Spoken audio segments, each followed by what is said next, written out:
सांगली जिल्ह्यातील कडेगाव तालुक्यातील सोहोली येथील नारायण यादव यांनी सुधारित तंत्रांचा अवलंब करून 5 गुंठ्यामध्ये 8 टनापर्यंत टोमॅटो उत्पादन मिळवले। सध्या टोमॅटोला चांगले दर मिळत असल्याने टोमॅटोची लागवड त्यांना फायदेशीर ठरली आहे। 35,000 रुपयांचा खर्च वगळता त्यांना टोमॅटो विक्रीतून 1 लाख रुपयांचा नफा मिळालाय। आज आपण नारायण यादव यांच्या टोमॅटो शेतीची यशोगाथा जाणून घेण्यासाठी सांगली जिल्ह्यामध्ये जाणार आहोत।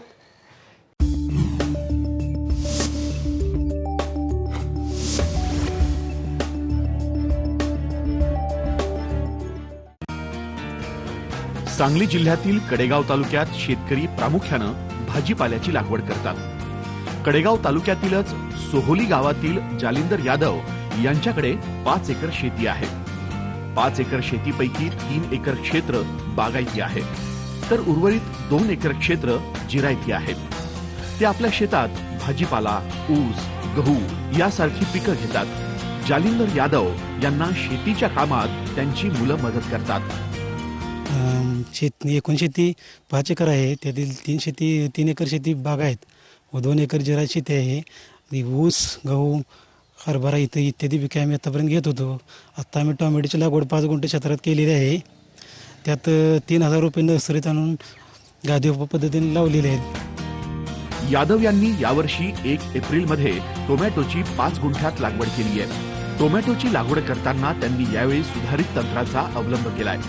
सरीमध्ये रोपांची लागवड झिगझॅग पद्धतीने करण्यात आली आहे। त्यासोबतच रोग आणि किडींचा प्रादुर्भाव होऊ नये यासाठी गरजेनुसार फवारणी केली। त्यामुळे त्यांना 5 गुंठ्यातून 8 टनापर्यंत उत्पादन मिळालंय। वडिलोपार्जित आमच्याकडे माळव्याची शेती केली जाते। विशेष करून टोमॅटोचं पीक हे आमच्यासाठी नवीन नाही आहे, पण टोमॅटोच्या पिकामध्ये सुद्धा नवनवीन रोग आणि किडींचा प्रादुर्भाव या ठिकाणी आपल्याला दरवर्षी दिसून येतो आहे। यावर्षी एक सुधारित तंत्रज्ञान माझ्या वडिलांनी अवलंबलेलं आहे, ज्याच्यामध्ये सरीमध्ये रोपांची लागवड झिगझॅग पद्धतीने लावलेली होती आणि त्या रोपांच्या नंतर साधारण 2 वेळा त्याला भर घातलेली आहे आणि ती भर घालत असताना त्याच्यासोबत पोल्ट्री खत दिलेलं आहे। त्यामुळे आपण बघतोय की फुटी ज्या आहेत अगदी मुळापासून आपल्याला दुसऱ्या जास्त फुटी निघालेल्या दिसत आहेत आणि त्यामुळं सरासरी जे उत्पादन निघायचं की अपेक्षा अशी होती की किमान गुंठ्याला 1 टनापर्यंत उत्पादन साधारण 3 महिन्याचं हे पीक आहे। 150 दिवसामध्ये 1 टनाचं उत्पादन गुंठ्याला निघेल। पण यावर्षीचं जे पीक आले तर त्याच्यामध्ये आम्हाला असा अनुभव आला की पहिल्या 1 महिन्यामध्येच 12 तोड्यामध्येच आपल्याला 1 गुंठ्यामध्ये 1 टनाचं पीक मिळालेलं आहे आणि अपेक्षा अशी आहे की अजून 1 ते 1.5 महिना पीक चालेल, कारण आपण पाहतो की नवीन फुलकळी अजून सुरू आहे आणि फळांची संख्या पण चांगली आहे। तर अजून किमान 5 टनाचं उत्पादन अपेक्षित आहे। तर सरासरी उत्पादन जे टोमॅटोचं आम्ही मागच्या काही 10 वर्षामध्ये घेत आलो आहे, तर यावर्षी जे उत्पादन आहे ती सरासरीपेक्षा दुपटीनं उत्पादन आपल्याला या टोमॅटोच्या प्लॉटमध्ये मिळालं। याचं कारण एकच की वेळच्या वेळी त्याची मशागत, लागवडीची वेळ असेल 1 एप्रिलला त्याची लागवड केली जाते। साधारण 1 महिन्याचं पीक झाल्यानंतर त्याची तारकाठी च्या साह्यानं त्याला सपोर्ट म्हणून बांधलेलं आहे व्यवस्थित प्लॉट आणि ह्या फूट चांगली निघाल्यामुळं याला 3-4 वेळा बांधणी करावी लागली आणि ही बांधणी केल्यानंतर सुद्धा आज आपण पाहतो की बऱ्याचदा आपल्याला प्लॉटमध्ये तार सुद्धा दिसत नाही, एवढ्या उंचीवरती प्लॉट आहे। तर यावर्षी सरासरीपेक्षा जास्त उत्पादन मिळण्याचं हे मुख्य कारण आहे। यादव यांनी सुधारित तंत्रानं टोमॅटोची लागवड केल्यानं झाडांची उंची 5 फूट झाली आहे।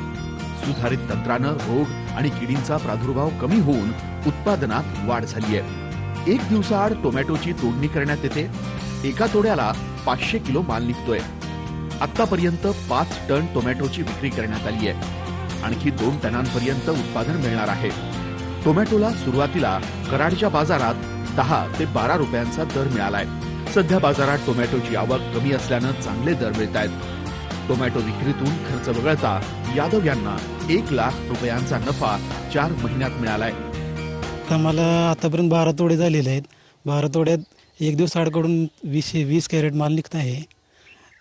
तर अजून टोमॅटोची उंची भरपूर आहे, 5 फूट उंची आहे।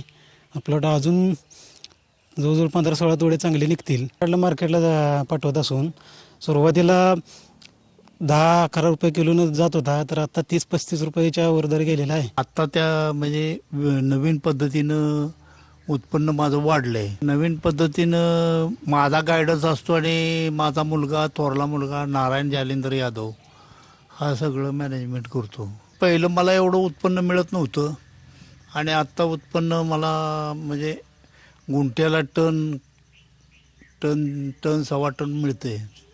आता उत्पन्न चांगलं मिळते मला. यादव कुटुंबाकडे शेती कमी असूनही त्यांनी आपल्या शेतीत आधुनिक तंत्राचा अवलंब केल्यानं कमीत कमी जागेतून जास्तीत जास्त उत्पादन मिळवण्यासाठी सातत्यानं प्रयत्न करतायत.